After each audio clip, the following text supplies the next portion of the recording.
to do something, but what? And then Crickwing had a brilliant idea. Wait, wait, he yelled, racing after the leaf cutters. I can help, wait. He described his plan, and the ants listened carefully. We'll have to move quickly, but if every ant pitches in, I think it'll work, Crickwing said. Can we trust this Yahoo? Yelped Gravel. Do we have much choice? Snapped Tara. The plan is worth a try, and we'll do our best to win the patience of the queen, Eartha promised. But we don't have much time. Jump on my back, all of you, said Crickwing. I am one fast runner. There they are in conversation. They seem to be fairly flying across the leaves.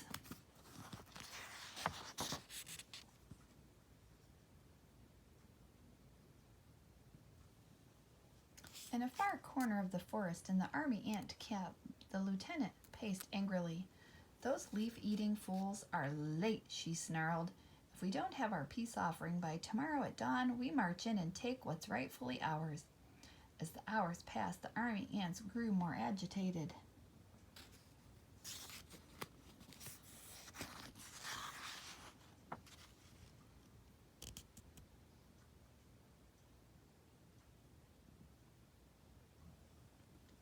At first light, the army swarmed from its nest, ready for conquest. No one, shouted the lieutenant. Absolutely no one keeps the army ants waiting. They poured like an angry river down the trail to the leafcutter ant hill. As the ferocious ants turned the final bend, they stopped dead in their tracks.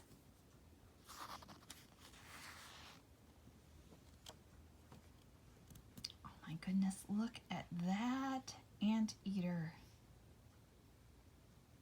Whoa. For a long, silent moment, they stared at the hugest, strangest, greenest anteater they'd ever seen. It loomed high over them, its terrible tongue dangling from its mouth. The lieutenant's squeaky voice broke the quiet. Halt! About face! Run away! The army ants tripped over one another as they scrambled back to their camp, none of them daring to look back. I love these little page sketches.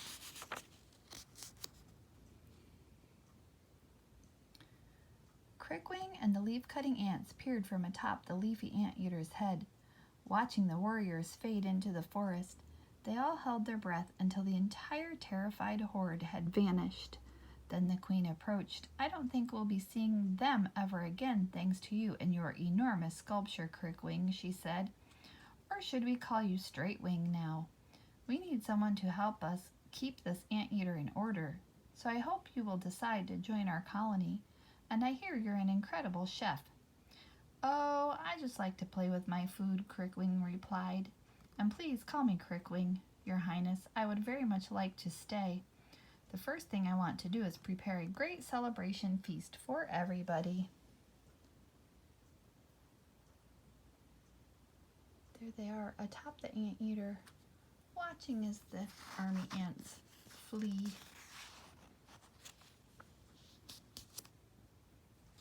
Three cheers for Crickwing, shouted Eartha.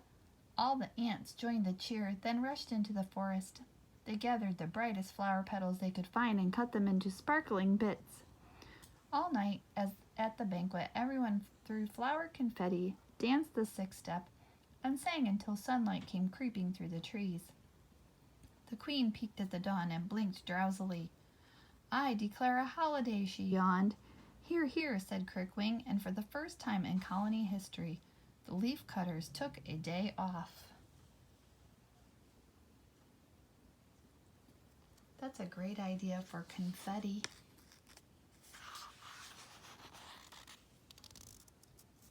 So, if we read further at another time, we could read some of these cockroach notes, and it teaches us all about how interesting the cockroaches are.